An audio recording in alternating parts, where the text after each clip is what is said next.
once again, Vaheguru Ji Ka Khalsa, Vaheguru Ji Ki Fateh. Thank you for joining me live on this SIKH Initiative platform, and welcome to SIKH Time. So I've got something exciting planned for you today. It's a bit different, as you can see. I have my sarangi here, so I will be using this during SIKH Time. And so first I'll be talking a little bit about Dadi, and then I'll be telling a story.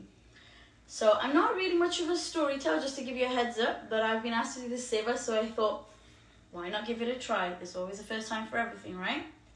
So let's talk about what Dadi is. Do you know what Dadi is? What do you know about Dadi? And that's what I'm going to be sharing with you today. So Dadi is when you have a group of people who tell stories. We're like storytellers. So we talk about history, we talk about things that have happened in the past, and yeah, just to kind of give the listeners courage and strength and give them like that warrior kind of spirit. So in a Dadi Jatha, so I'm going to talk a little bit about who's in a Dadi Jatha. Now you may have seen a Dadi Jatha in a Gurdwara, and you will see that usually a Dadi Jatha has four members in a Dadi Jatha. And you have female Dadi Jathas and you have male Dadi Jathas. Now in a Dadi Jatha you have the first person who is the storyteller. So everyone tells the story together, but this person is actually verbally telling you the story. So they're building it up. They're building up that story and they're narrating. And the next two people are the two people who play the duds. So I do not have a dud to show you, unfortunately, right now, but it's like a little drum and it has like skin on the top, and then you play it like that with your fingers. And then you have a string that you pull, and that gives it the different sounds as you play.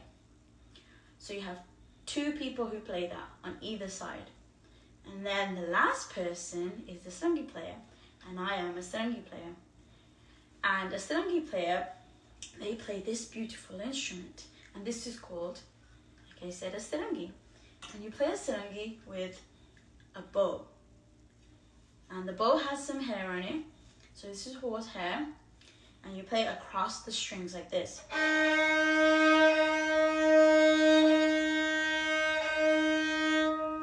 Now to get this sound, you have to tune up all these strings. So I have 1, 2, 3 strings, and then I have these metal strings that also need to be tuned. Okay, and that gives it the beautiful sound that the sarangi plays. Now, they all work together, and so the narrator, they'll tell the story, and then everyone, they'll sing the song, which continues on from the story. So let me take you back in time when Dadi was introduced to the Sikhs. Now, Dadi has been around for hundreds of years. Yes, hundreds of years. And Dadis, they used to sing the praises of landlords or rulers. So you're probably thinking, so why are we doing Dadi now in the Darbar Sahib? Well, Guru Har Gobind Sahib Ji took Dadi and he made it so that we now sing the Lord's praises. So we are singing the great things about Vaheguru and the great things about our Sikh warriors and just talking about history. Now, even in Gurbani, it talks about Dadi, and Guru Sahibs himself call themselves Dadi. In Manjdi Var, Guru Nanak Dev Ji says he himself is a Dadi who sings the praises of God. And Guru Amar Das Ji in Siddhi Rag says, "Ho Dadi har prab khasam ka har ke dar aya, har andar suni pukar Dadi muklaya." Isn't that amazing? Even in Gurbani, it talks about Dadi, and Guru Sahibs himself call them Dadi singers. So how did Dadi come about? Now, I believe I've already mentioned Guru Har Gobind Sahib Ji had introduced Dadi to us, but when or how did it begin? Now let's get a little bit more into that so you can understand how Dadi began.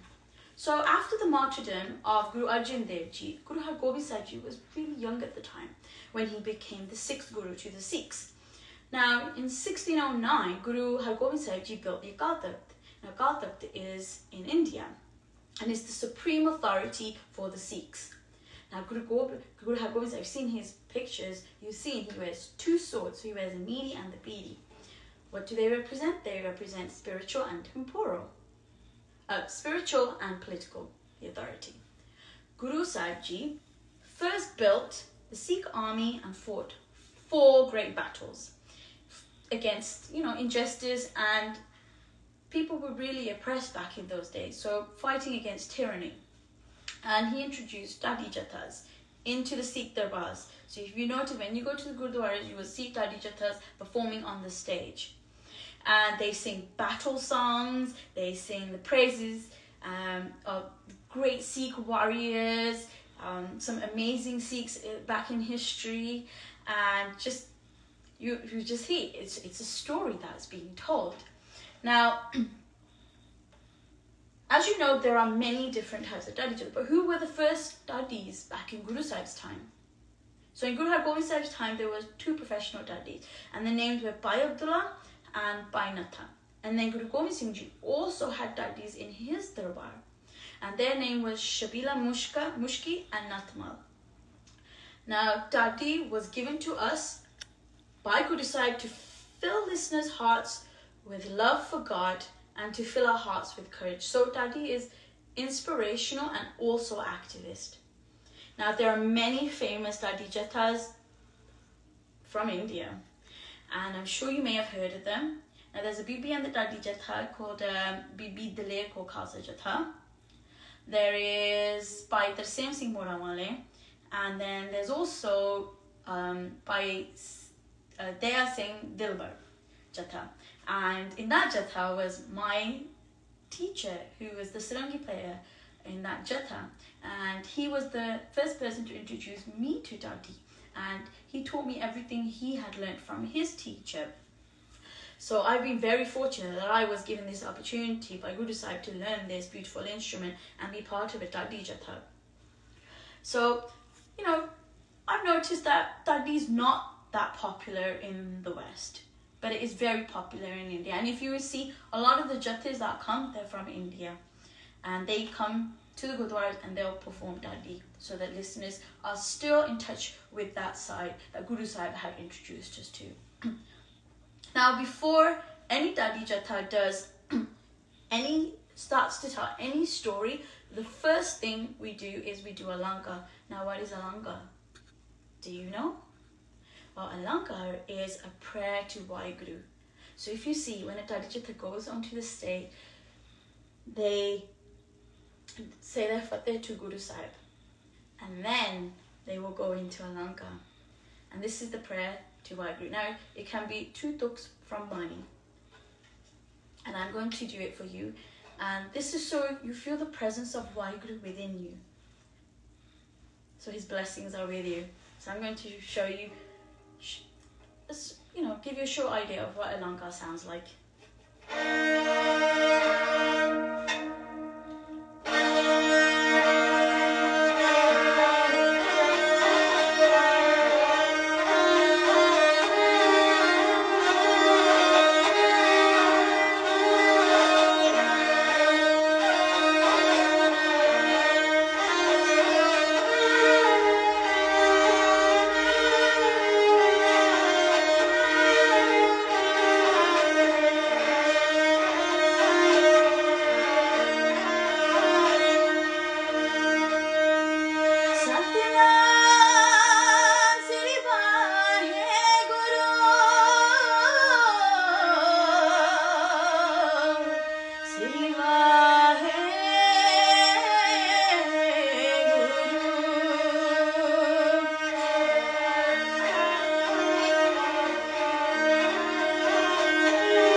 I hope you enjoyed. That was just a small idea, something small for you to see what a lanka looks like. So when you go into Gurdwara, you will know, oh, the Dadi Jatha is playing a lanka right now.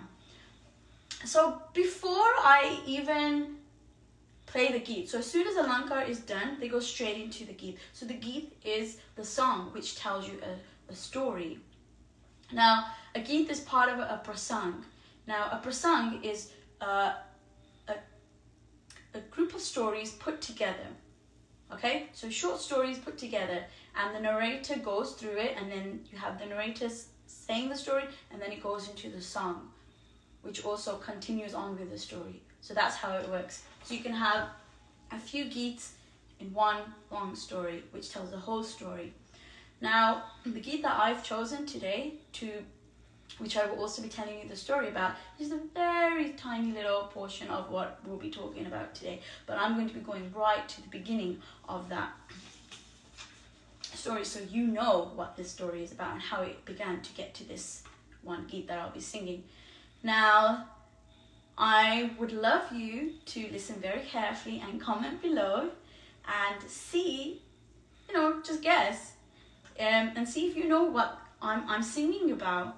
And if you're shy, that's okay as well, then I will just tell you what the story's about later. But I would love for you to comment below and share what you think this story is about, okay?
in this Geet, which I'm sure I probably made plenty. But I wonder, did anyone comment below to guess what this Geet is about? So I'm just going to ask my husband. So there's two comments. One is by Param Gill. He said, Bibi Nanki is asking why her dad slapped Guru Nanak Dev Ji.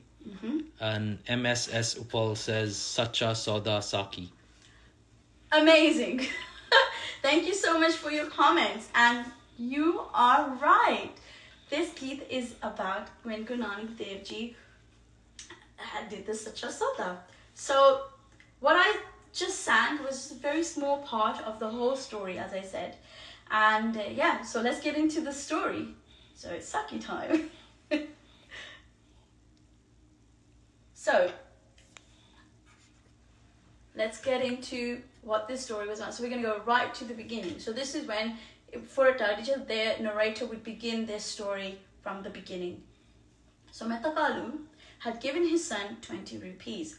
And he said to him, go to the market and buy some goods. He felt his son was spiritually distracted and wanted his son to understand the importance of his worldly responsibilities. So Guru Nanak Dev Ji left for Talwandi, and as he was walking along, he saw some hungry sadhus. And he thought, you know what better way to spend the money that my father gave me? Maybe I should use it and feed and clothe these hungry sadhus. This is a great bargain. So that's exactly what Guru Sahib did. And in Guru Sahib's mind, that was a great bargain. He said there's no better bargain than feeding the saints of God. Now, there is a Gurdwara where Guru Nanak Dev Ji had fed the saints. It's called Gurdwara Sacha Sauda Sahib. So just a little fact. Now, upon returning home, how do you think Mehta Kalu is going to feel? Can you imagine how he's going to react? Now, from the Geet, you could tell he wasn't very happy. Mehta Kalu said to his son, son, so what bargain did you bring home?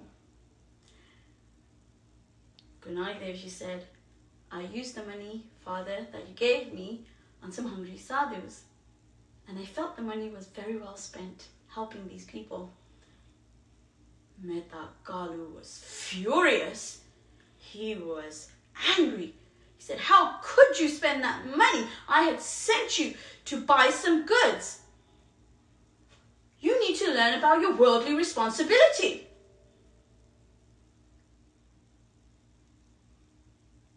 Guru Nanak Dev Ji was still very happy. He was still smiling. Mehta Kalu was still furious. He didn't understand why his son did this. He slapped Guru Nanak Dev Ji across his face.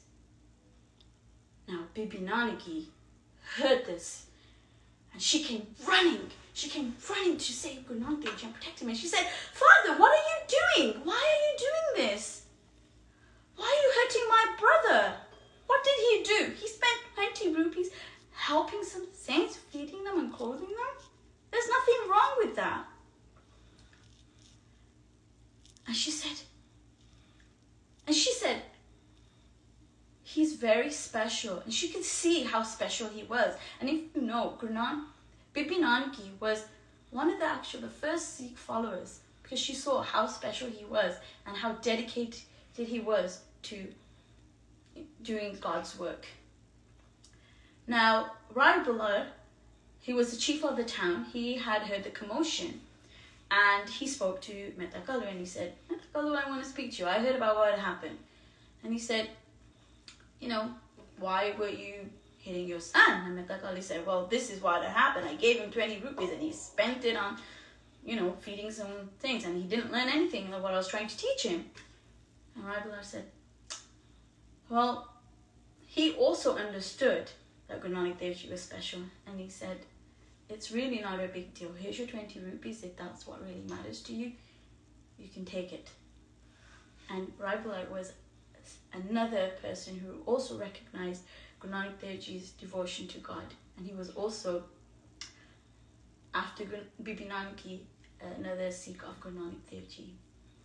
So, where this incident had occurred of Mehta Kalu being set with his son, there is a Gurdwara called Gurdwara Tambu Sahib, and it's also in India. You can go check it out. So I'm sorry if I made any mistakes during this Sakhi time, but before we end the Sakhi time, I'm just going to put my sarangi down, and I want us to come together and do some Simran to thank Vaheguru for all that we have. But before we do that, I want you to take a few things away from this story. Now, we have, especially in a time like this, we have so much. We should always help those who have less.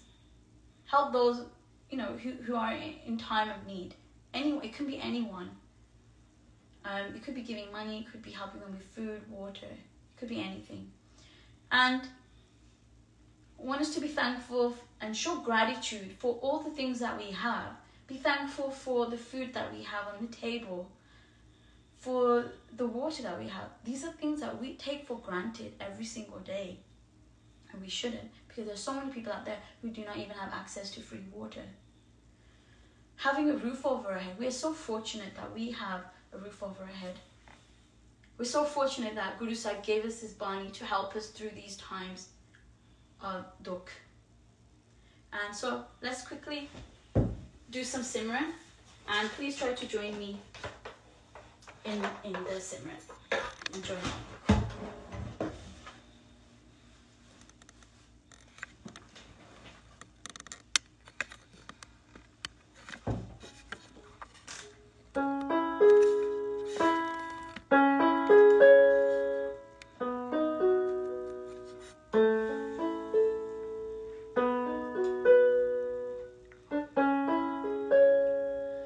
Vaheguru.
just wanted to take this opportunity to thank SIKH Initiative for giving me this platform to do Sakhi time with you. Forgive me for any mistakes that I may have made today, and I ask you for your forgiveness. And yeah, if you have any interest in learning Dadi or Kirtan, then please feel free to reach out to me at Musically Kaur on Instagram, and take care.